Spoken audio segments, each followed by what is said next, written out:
That was fun. Classic them. Mm-hmm. Classic them. Classic. Hey, did you hear something? No. Are you sure? Yeah. Okay.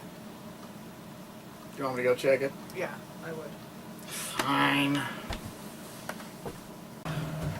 Look, I didn't hear anything. There's nothing here! Ah! Ow. Oh.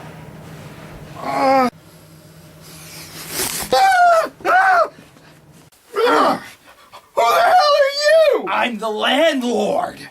Shit. Where's my money? Look, about that, I slight problem of maybe kind of sort of being unemployed. Unemployed? Wait! I get a job, I do reviews! Honest! Yeah. Do you? Yeah. You know what? I want to hear one of your reviews. And it better make me laugh.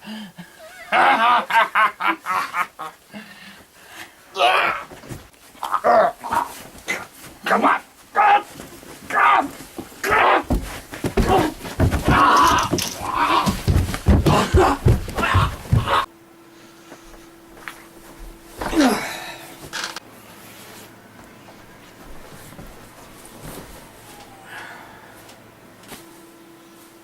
Hi, I'm Dr. Geek, and today we're going to take a look at a classic 1970s horror movie. And you have no idea how hard it is for me to put the words classic and 1970s together into one sentence, with a straight face. What I mean by that statement is, back in the 70s, most of the horror movies out at the time were of the exploitation variety. That meant your movie had little plot and a lot of blood, gore, TNA, and sex. Not that a lot has changed with the horror movies of today, other than better effects, I guess. But, and I can't stress this enough, just being in a horror movie in the 70s was pretty much akin to being a bloody porn star. Oh yeah. Which is why today's movie stands out from all the rest of that films of that era. So, without further ado, let's get into Halloween. Released in 1978, Halloween was an independently made movie by John Carpenter, who has made such classics as The Thing and The Fog. He also created the soundtrack for the movie, which is one of the most memorable theme songs to this day, probably due to its simplicity. The movie stars Donald Pleasance as Dr. Samuel L. Loomis, and Jamie Lee Curtis, the Scream Queen herself, in her first big screen role as Laurie Strode. Now, there are two reasons why this film didn't have a lot of blood and guts and all that other crap that was in the films of this era. One was that John Carpenter didn't want his movie to be like that. He didn't want blood gushing at the screen or any of that other stupid crap that was so popular in horror movies of that era. No! He wanted a more haunted house feeling to his movie. You know, stuff like jump scares and points in the movie where the audience is going to yell at the screen going, "What are you doing? Turn around! He's right behind you! Why are you stupid?" The second reason, and probably the more influential factor in this case, was that this movie was made really cheaply. I mean, even by 1970s standards, this budget was really meager. Which is why that it's such a surprise when this film did so good and made an absurd amount of money. In fact, I believe, according to my research, that this film is still one of the highest grossing independently made films ever. Alright, enough background. Let's get on with the stupid review. Yeah. Yes, sir. Okay, I guess it's time to talk about the plot. Actually, there's not a lot to talk about with the plot of this movie because it's really quite simple. But I'll do my best. The film starts off by following the first person's perspective of our antagonist, Michael Myers, as he casually slips into his house, grabs a knife, goes upstairs, and, murders his sister. After that, he just happens to walk outside and right into the arms of his parents, who are conveniently coming back from a party at the same time. Or something like that. That's nothing. I used to kill people 3 times a week. Really? No, dipshit. I'm just trying to spice up this review. Get back to it. Okay. We then cut to 15 years later, where we learn that Michael's escaped from the mental hospital he's been living in, and now is making his way back to Haddonfield to start murdering all over again. It's at this point in the movie that the plot really splits into 2 separate parts. In Plot A, we follow Dr. Loomis as he desperately tries to catch up with Michael and stop him for good. And in Plot B, we follow Laurie Strode and her 2 friends as they are stalked and eventually killed by Michael. The 2 plots converge at the last 5 minutes of the movie, and Dr. Loomis and Laurie interact for the one and only time in this whole movie. The film ends with Michael seemingly stopped, but that his body has disappeared at the last 5-second mark, and we're all left wondering if this night is really over. Well, of course it's not over. They made a bloody sequel to this movie. In fact, they made a whole friggin' series about this movie. There were 6 sequels based off the original movie and 2 Rob Zombie remakes. However, most of them are complete crap. And I feel that the only 2 good sequels are the original Halloween 2, which was also made by John Carpenter, which followed the story of the original, as pretty much to wrap it up because they weren't planning on bringing Michael back for the 3rd movie, and the Halloween 20 Years Later movie, also known as H2O, because, again, it was a follow-up to the original film. The rest of them are a bunch of crap with poor excuses just to get Michael to come on and kill people and do all that stuff. And that's all I gotta say about them. Of course, this is just my opinion, so you can go out and get these movies and see them for yourself, or you can just take my word. Don't worry, though, I will be getting to all of these in due time. So, let's go on to my complaints about this movie, and they are... nothing. Nothing? Yeah, nothing. I couldn't find anything wrong with this film. I liked it. Is that a sin? There's nothing of the things I hate in modern horror films in this movie. There's no over-the-top gore, there's no gratuitous sex, and there's no ridiculous final fight with the baddie. It's just a simple horror film that works. I demanded that you find fault with this film, or else. Yeah! Well, okay. I mean, I guess I could find a couple of things wrong. Let's see. I didn't like the one character who says totally all the time. That was kind of annoying. And what girl speaks like that? And, yeah, there was some other stuff. Like, I know! Okay, Jamie Lee Curtis's character does nothing in this movie. She's pretty much just there to get stalked and terrorized by Michael. She also walks off a serious stab wound to the arm. But what really pisses me off is that towards the end of the movie, she takes down Michael twice. The first time, she stabs him in the neck with a crochet needle, and the second time, she pokes out his eye with a coat hanger and then stabs him in the gut with his own knife. Both times, he just gets back up and continues to harass her.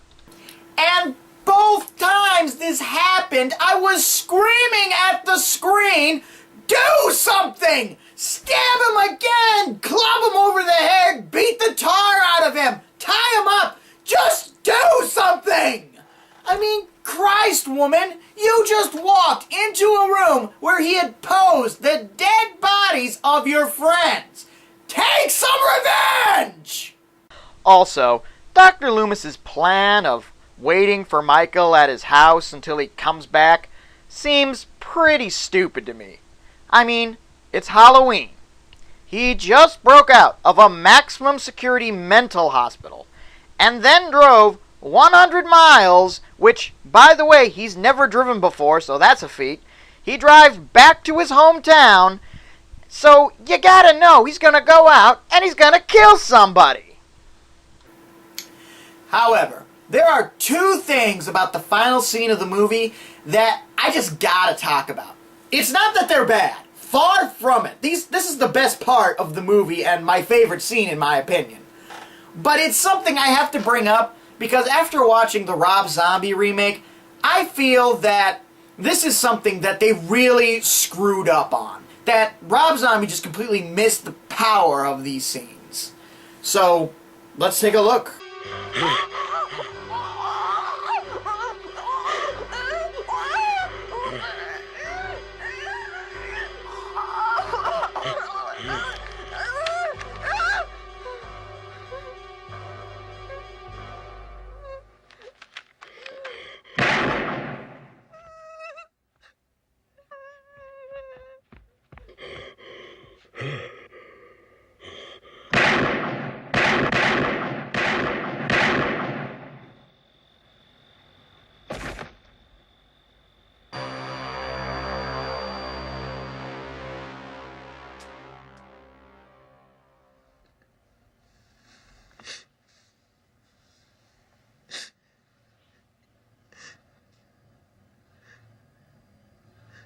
Was the boogeyman.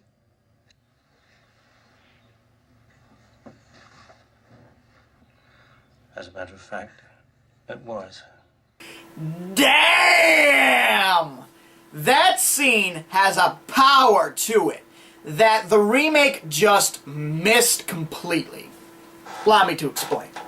You see, in the remake, the character of Dr. Loomis is more bent on bringing Michael back. He wants to redeem him, to help him still, and he feels that it's a failure on his part as to why he's still killing people. So, when he shoots Michael, it's more out of self-defense than anything else. And when he's asked, was that the boogeyman, he says it in a way that really conveys that he's just coming around to what an evil SOB Michael was. In the original, as we have just seen, there was no such thought of bringing him back alive going through Loomis's head at all. Straight from the start of the movie, he is hell-bent on bringing him back dead, or not at all. There is no talking to him, there is no reasoning with him, he just walks in and fires 6 shots from his big-ass handgun. He makes sure he shoots all his bullets, too. And when he's asked, was that the boogeyman, his line delivery is from years of knowing, of fearing this monster that he has had locked away for 15 years. Maybe I'm reading a little too much into that, but that's just me. Something else this film did right was not explaining why Michael does what he does. There's really no good reason for him to go and kill his sister or go on his murder spree. I mean, it's not until the sequel that they even start to give a reason as to why Michael does his killing and why he targeted Lori and a bunch of other bullshit, but that's a review for another time. Wait just a second, Doc. You just spent the past 2 reviews bitching how they didn't explain enough. Now you're praising this one for for explaining not too much? What gives? Okay, allow me to explain myself. There's a difference between me getting mad at why a certain piece of technology is not explained how it works, or why did the magic dagger turn on its master for no explanation, and me praising a movie over why they didn't tell me a certain character does what a certain character does. You see, the mystery as to why Michael Myers is a killer is a good mystery. It keeps you guessing as to what his next move is going to be and how the good guys are going to stop him. You really don't want to know, because when you do know, it diminishes. You can just say, oh, that's why he's doing what he's doing. It's like going to see a magician. You don't want to know how the trick works, because if you do, you know it's going to take away. Because when you do know how a trick works, like sawing a person in half, you're just going, oh yeah, that's how it's done. Psh, I could do that. You want to be awed and mystified. You don't really want to know. And that's the way I am with Michael Myers. I don't want to know why he's killing. It would just take away from everything.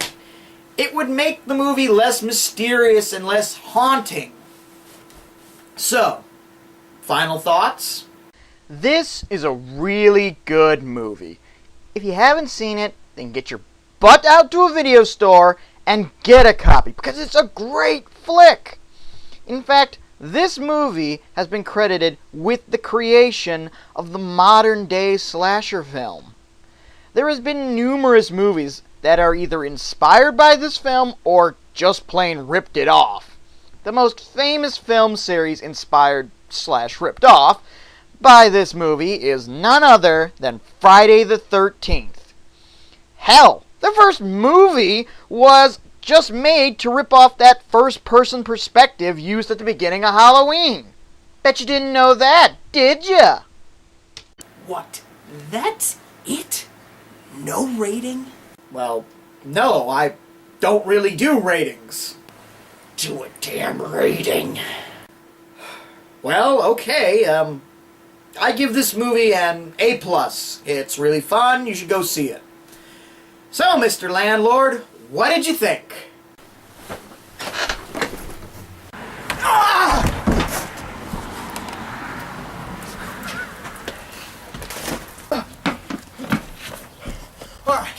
Alright, come on.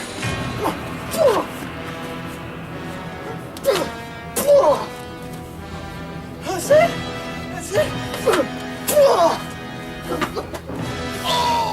Oh God! Oh no! Oh, that's gonna sting! Oh, stop! Too much! Too much! Oh! Oh! This will help!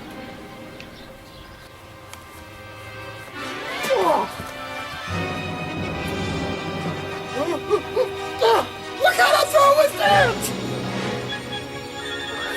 Sorry! Here's the spare!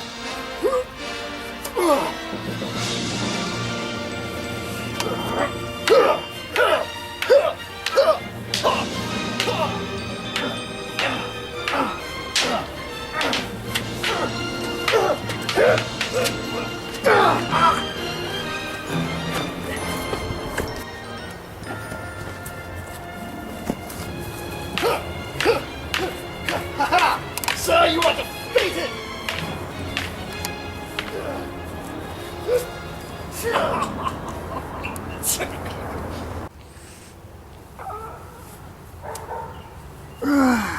Well, looks like we got a problem here. You're gushing blood and I need some free rent. What do you say? Alright, you can do your damn reviews for rent. Yes! Dear, give me the Star Trek healing tools. Thank you, dear. You're welcome. By the way, I'm breaking up with you. What?